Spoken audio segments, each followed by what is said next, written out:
गाइजहरु यो त अप्ती भयो है बोर्डिङ स्कुलमै बाल विवाह भिडियो हेरेर कमेन्ट पढम ल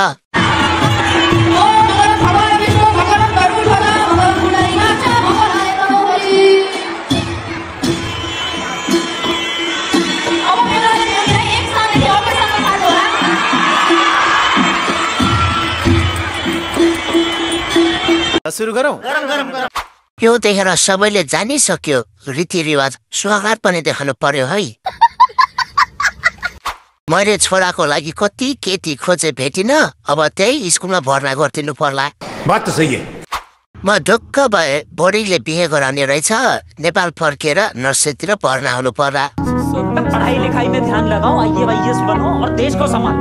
सिकाइ राम्रो छ यस्तै हो भने अब विद्यार्थीले विद्यालयमा छोराछोरी पनि जन्माइदिन्छन् आज बच्चाहरूलाई निद्रा नलाग्ने भो स्वागत कुन दिन गरिदिने हुन् स्कुलको अफिस खाली गरिदिँदा हुन्छ